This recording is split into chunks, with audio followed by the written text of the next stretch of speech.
The DuPont Cavalcade of America.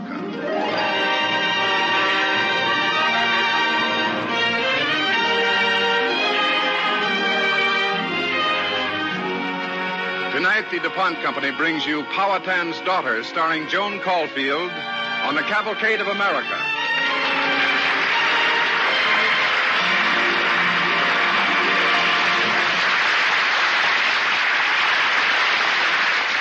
But first, here's Bill Hamilton of the DuPont Company. Good evening. Many of us receive ski clothes, outdoor jackets, or children's snowsuits this Christmas. Zealand tags on garments such as these mean that the fabric in the garments has been treated with DuPont Zealand Durable Water Repellent. Zealand protection, unlike that of ordinary water repellents, lasts through many washings or cleanings. For sportswear, for rainwear, for durable weather protection, when you shop, look for clothes that carry the Zealand tag. Zealand Durable Water Repellent is one of the DuPont Company's better things for better living through chemistry.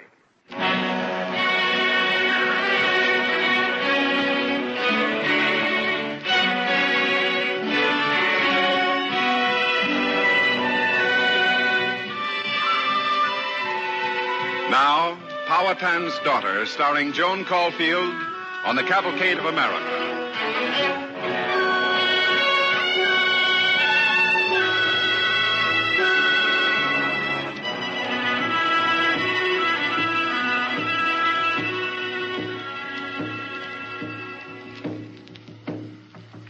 In a crude longhouse, dark except for a leaping fire in the middle, a mighty Indian chieftain sits in splendor among his warriors, his wives, and his children.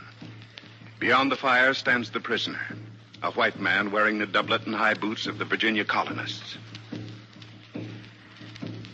Is there no mercy in your heart, Chief Powhatan? For a white man who sees my land, none. Those clubs your warriors are holding make the manner of my death all too plain. I take it they're going to beat out my brains. Bring prisoner to the block. Yes, great Powhatan.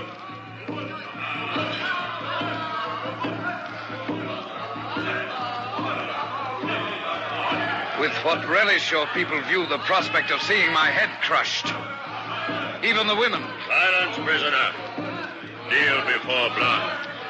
Place your head upon it. When drums stop beating, warriors will strike. No, Father, don't let them do it. Spare his life. Matoaka, go back from prisoner. No, I do not wish him to die. Daughter, return to your place among the women.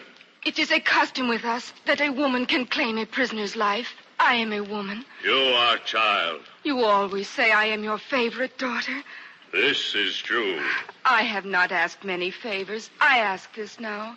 No, it cannot be. Then I place my head upon his. Now their blows must break my skull first. Matoaka! I will not move, Father. Tell your braves to strike. Very well, my child. I have no choice. I grant your wish. Release prisoner.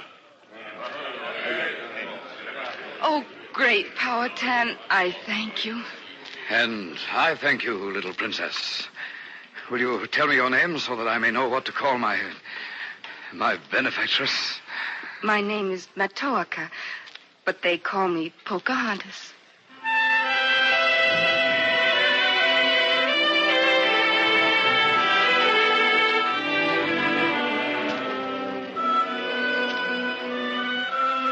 And so in the winter of 1607, the young daughter of the Indian chief Powhatan saved the life of Captain John Smith, set him free to return to the colony of Jamestown in Virginia.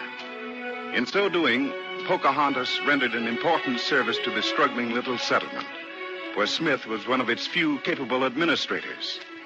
But no one realized how vital a contribution she was yet to make to the dream that was America. For when Smith returned to the Jamestown colony... Pity the Indians did not detain you a day longer, Smith. Had you come back to Jamestown tomorrow, you would have found most of us gone. Yes, Gone? Gone where? Home, Captain Smith. Back to England. Our plans are made, Smith. We've outfitted the small boat for the voyage, and we are prepared to sail with the tide. What ridiculous nonsense is this? It's the only sensible thing to do. Winter is already upon us. We are completely without adequate food or shelter.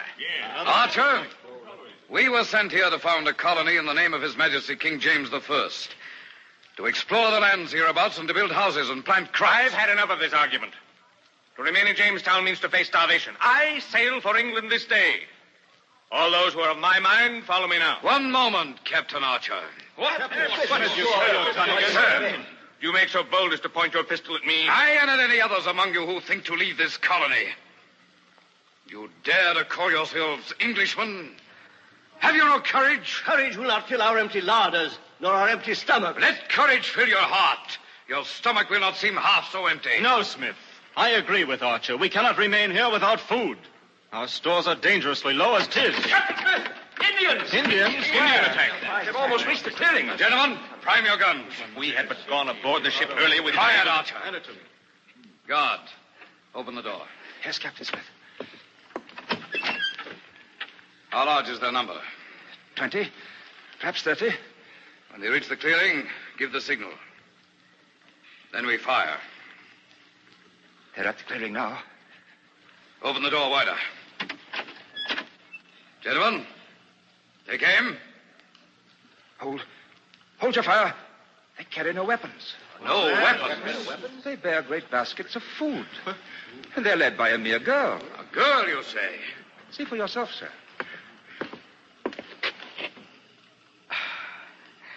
Gentlemen, lay your guns aside. It's Pocahontas.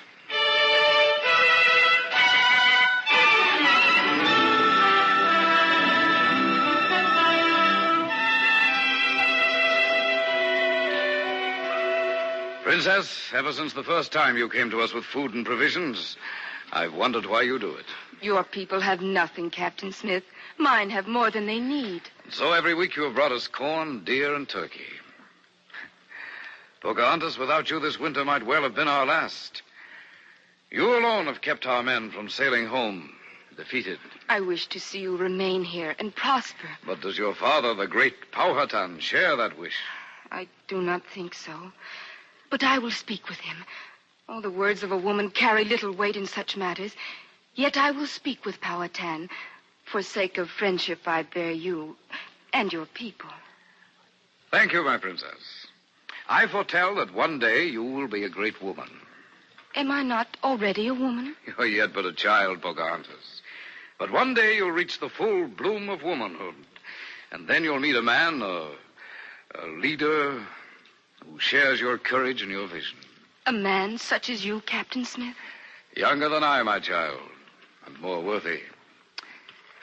And I hope he'll see the greatness of this land, even as you and I do.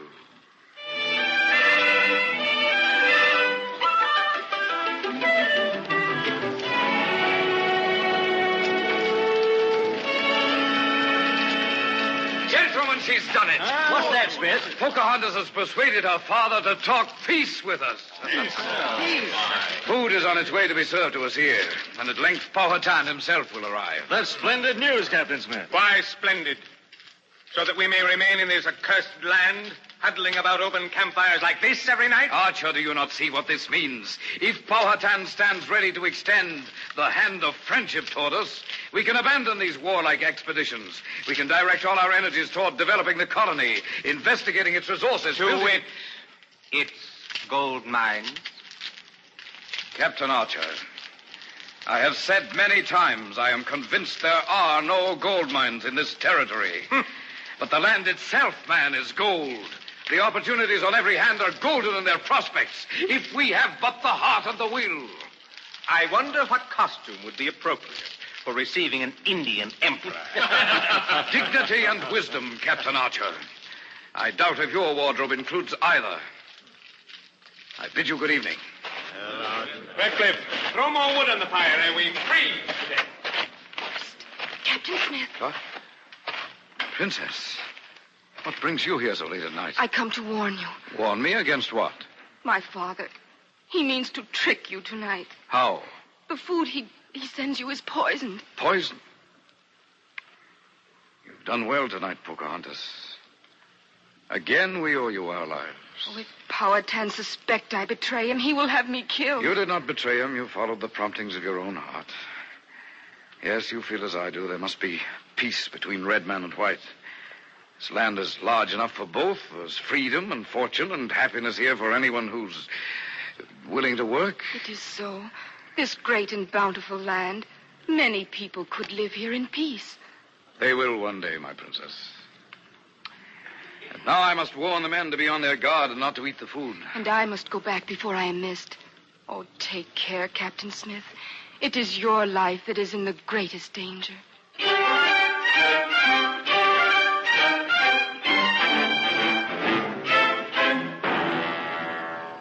I tell you, Ratcliffe, we must get rid of John Smith. He tries to make peasants and common laborers of us all. But, Archer, we must build houses and grow food. There's no one to do the work for us. Why must we have houses? If Smith were not forever in our way, we could look for gold, dig it out, and sail back to England into a life of luxury. To sleep in a comfortable bed again, to eat civilized food. Yet to kill the man, Archer. Desperate times make desperate deeds, my friend. And if the others find out that we have murdered him... They need never know.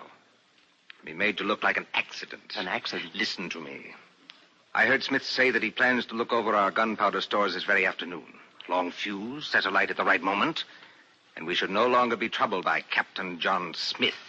And no one would ever know it was not an accident. I tell you, we cannot fail. Ratcliffe, are you with me in this? All right. All right, we'll do it.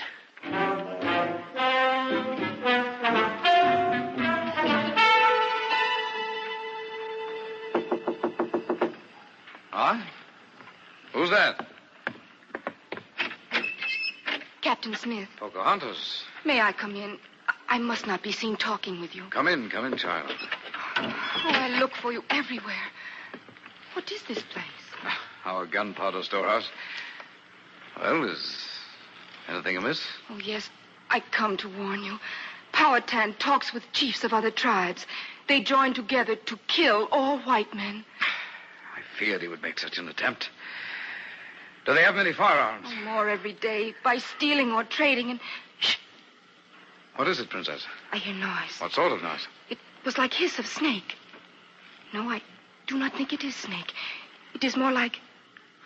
I smell fire. Fire? Captain Smith, your life is in danger. I feel it now, in this place. But, my dear, Oh, my come, life... please, come. You must go out of this house. Princess, there is nothing to be...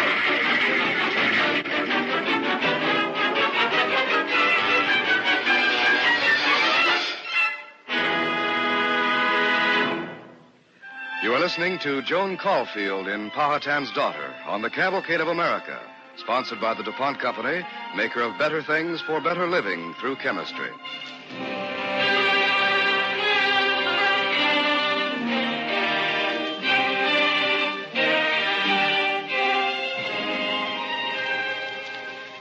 Archer's plot to kill Captain John Smith almost succeeded.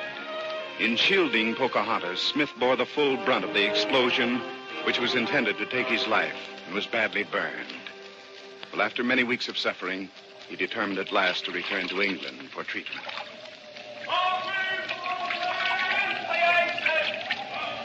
We are prepared to weigh anchor, sir. Thank you, Captain. You must leave the ship now, Pocahontas. With your going, Captain Smith, the sun will set in my heart. I do not wish to leave, but these burns I bear need the attention of skilled physicians.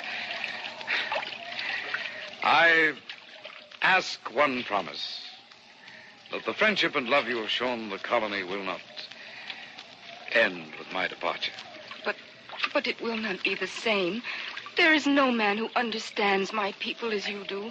Only men like Archer. New men will arrive from England within the next few days, among them Sir Thomas Dale, who will be the new governor. He will need your help, Pocahontas. Do not withhold. Since you ask it, I will promise. Captain Smith, will I ever look upon your face again? Do not weep, Princess. I beseech God that we may meet again. And I will learn to beseech your God, too, that he will grant you safe voyage and bring you back soon. Bless you, my princess. And farewell.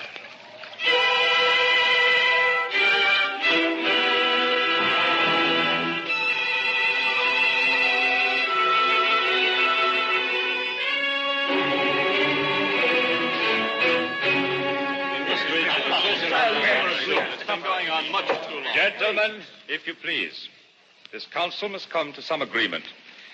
From the day I reached this colony to become governor a year ago, we have known nothing but continued hostilities with Powhatan and other tribes. And yet the records reveal that heretofore fairly amicable relations existed between us. That was before Captain Smith left. He had great influence with Pocahontas, Powhatan's daughter. She used to bring us great stores of food. But since Smith left for England, she no longer comes here. So I have heard, Archer. Sir Thomas. Yes, John Rolfe. Sir Thomas, it would appear that some strategic act is needed to bring Powhatan to terms. You are right, Rolfe. Now, I have not met this daughter of Powhatan, but I presume she's dear to him. His dearest treasure. But then could we not take her captive and force Powhatan to return our men and our arms before we release her? Rolfe, that is an excellent suggestion. Take charge of the venture.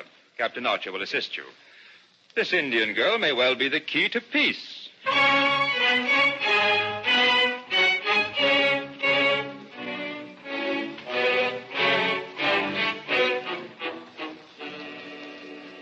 Your pardon, Princess, for calling on you without your leave. I make you welcome, Captain Archer. But why you bring many men with guns? We thought perhaps your noble father might try to prevent us from seeing you. Powhatan and his braves make visit to Potomac tribe. Excellent. That will make our task easier, eh, Ralph? Princess, we are taking you back to Jamestown with us. Oh, Powhatan, forbid me. I cannot go with you. Oh, yes, you Can, Princess. No, let me go. Ralph, give me a hand with this Indian wench. Release her, Roger. There's no need to treat her so. Have no fear, Princess. I will see that no harm comes to you. Thank you. You are kind.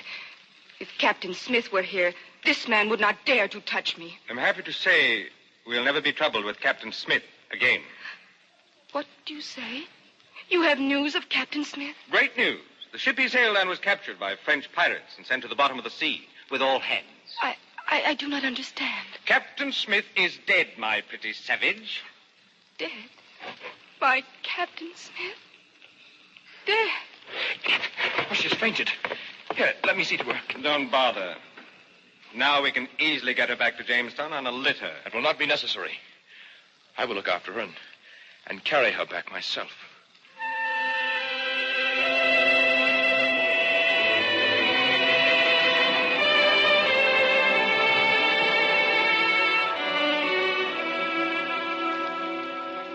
Your Excellency, has there been word from Powhatan? No, Master Rolfe. Nothing since his first message beseeching us to treat Pocahontas well and assuring us that he would meet our terms of ransom. But that was more than 6 months ago. Yes, and all Powhatan's done is to release a few of our men. Then Pocahontas will continue to be kept here in Jamestown? Yes, of course. I take it the prospect does not displease you. Your Excellency, I'm frank to say the prospect quite delights me. Her presence lends dignity and sweetness to our colony, and Mrs. Horton tells me she's most apt at learning our language and our customs. Yes, so I hear. Ralph, I sent for you today to commend you on your experiments with tobacco plants. You are responsible for the improved quality of our tobacco shipments to England. Thank you, Sir Thomas. You're making Virginia prosperous, Master Rolfe. And you have our thanks and approval in all things. And if you should find yourself thinking upon marriage with an Indian princess, you would have not only our permission, but our congratulations.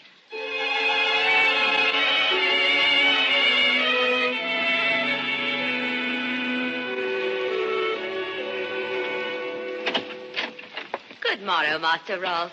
Have you come to call upon the Princess Pocahontas again? Yes, I have, Mrs. Horton, if I do not disturb her at her tasks. She's in her room at prayers, but she will soon come out. Will you please to wait?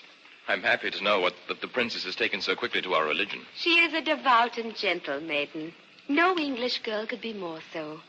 It's a pleasure to have such a prisoner to God. Mrs. Horton, does she ever speak to you of Captain John Smith? Oh, often, Master Rolfe. And always with such warmth and affection. I see. She will probably never put him out of her heart. Here she is now. Princess, you have a caller. Good day, Princess. Welcome, Master Rolfe. Well, I must tend now to my children. Oh, but before I go, Master Rolfe, will you please to set aside a supply of your new tobacco mixture for my good husband? He finds it much to his liking. With the greatest of pleasure, Mrs. Horton. Thank you very kindly. So many people speak of your fine tobacco crop, Master Rolfe. I shall plant 10 additional acres this spring. Oh, that will be much work. Yes, it will. But work does not trouble me. Oh, your words would have found great favor with Captain Smith. Master Rolfe, you are much like him, in many ways. Thank you, Princess. I know how dearly you held him. But I must speak to you of a matter that's been in my thoughts for many weeks. Since we brought you here to Jamestown, I've watched you. Nay, I've not been able to keep my eyes from you. Princess, I've fallen in love with you. Master Rolfe, I know we differ greatly in background and education. In fact, in every possible way, and yet I love you deeply. Princess, is there room in your heart for a man other than John Smith? I loved John Smith as a child loves, because he was strong and wise and fearless. I love you as a woman loves, because you are gentle and good and loving. Oh, my princess. Nothing would give me greater happiness than to make you my wife. Will you marry me? Yes, John, I will be your wife.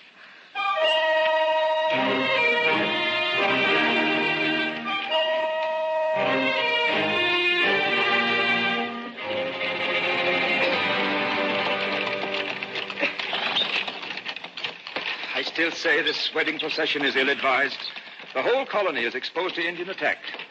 Why could you not be married quietly in the stockade? Sir Thomas, I wish to be married in the white man's fashion, in the church. I think you're unduly alarmed, Sir Thomas. Pocahontas has done the colony service enough to have her wish granted. But Ralph Powhatan was informed of this wedding weeks ago. He knows his favorite daughter is to be married, and yet he has said no word. This can only mean that he is deeply angered. I tell you, that is great danger. Sir Thomas, I know my father. You have nothing to fear. Powhatan is treacherous. We are exposed and outnumbered. The entire colony can be wiped out. Oh, please, Sir Thomas, put your fears aside. I have faith in Pocahontas, Sir Thomas. To place the fate of our entire enterprise upon the assurances of a younger... What's the matter, driver? Why do you stop the carriage? Indians, Your Excellency. Just as I feared. Where are they? Ahead of us, standing between us and the church. Well, we must make a stand. Give the order to fire. No, Your Excellency, please. The least we can do is put up a good fight. Oh, please, sire, you must let me speak to them. Pocahontas, get back in the carriage. Oh, I must take the risk. Then I take it with you.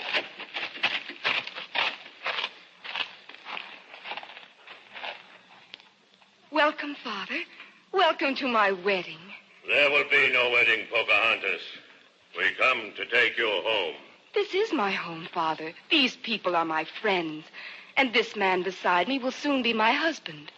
You will marry with your own kind, Pocahontas. You will return to your people. Or there will be war. Father, once many years ago, you granted me a favor and a man's life. I make mistake. No, Father, it was no mistake. It was an act of love and mercy. Now I ask you another favor, to show the love you bear me by loving those who have become dear to me. They have won you with false promise. They turn you against your own people, your own father. Oh, no one could turn me against you, Father. No one has tried. The white men only want your friendship and goodwill. Oh, Powhatan, let there be peace and friendship between Red Man and his white brother. I love John Rolfe with all my heart. Let our marriage mark the beginning of a new happiness for everyone. My daughter, your heart speaks to mine. It shall be as you ask. Oh, Father. I, Powhatan, make vow of peace and friendship with white man for all time.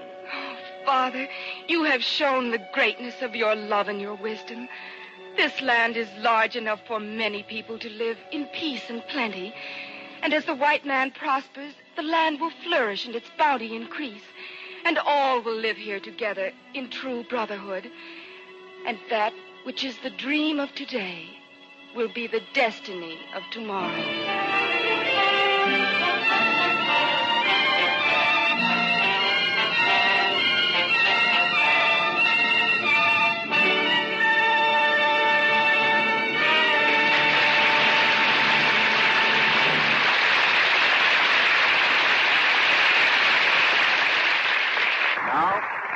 Bill Hamilton of the DuPont Company. A tremendous amount of the food America produces each year never reaches the dinner table. It is lost on the way through spoilage and waste. Estimates of the loss by the Department of Agriculture and other authorities run as high as 35% for some kinds of food. The cost is figured in the billions of dollars. American consumers pay for the loss in higher prices. And today, the hungry world outside America feels it in flatter stomachs. Staggering as are the figures on American food losses, they were much higher in the Cracker Barrel days of not so long ago. Then, most of the things you bought in the grocery store were sold from bulk containers. That meant dried-out foods. That meant manhandling a lot of unprotected foods. It meant stale cakes and broken crackers and cookies. Sometimes much of the profit in a food barrel was represented by crumbs and bits in its bottom. And then food producers turned to packaging. Today, most foods come in packages. They come clean and fresh. They are protected until used. New packaging materials, developed or improved in the laboratories of industry, are helping America save food. But the job is a long way from finished. In the case of highly perishable foods, such as fresh fruits and vegetables, annual losses from spoilage are particularly high. The produce industry is in a constant race to get food from grower to table before it spoils. It's a race against time and the relentless working of nature's chemistry. But here, too, scientific packaging materials, plus refrigeration of produce, can play a major conservation role. Different packaging materials are required for different foods. Some must be wholly moisture-proof, some only partially so, in order that excess moisture may escape.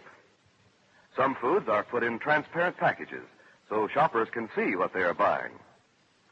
Many companies make food packaging materials, metal foils, for instance, and glassine, waxed paper, and other varieties of paper, paper board, parchment, and plastic films. A DuPont entry in this field is cellophane. When the DuPont Company introduced cellophane in America in 1923, it was costly to make and sold for $2.65 a pound. Today, a far better product, moisture-proof cellophane, sells for 44 cents a pound, less than 1/6 as much. 21 price reductions in 24 years were made possible by steady process improvement and constantly increasing production as cellophane became one of DuPont's better things for better living through chemistry.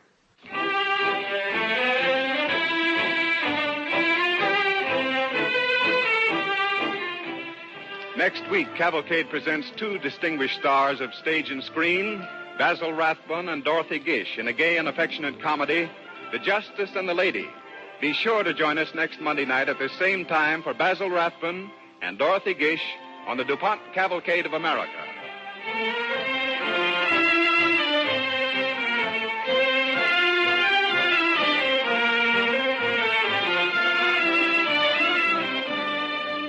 Tonight's DuPont Cavalcade, Powhatan's Daughter, was written by Priscilla Kent. Joan Caulfield will soon be seen as the star of the Paramount picture, Sainted Sisters. Featured in tonight's play with Joan Caulfield were Ian Martin as John Smith and Lamont Johnson as John Rolfe. The music was composed by Arden Cornwell and conducted by Donald Bryan. This is Ted Pearson inviting you to listen next week to The Justice and the Lady, starring Basil Rathbone and Dorothy Gish on the Cavalcade of America, brought to you by the DuPont Company of Wilmington, Delaware.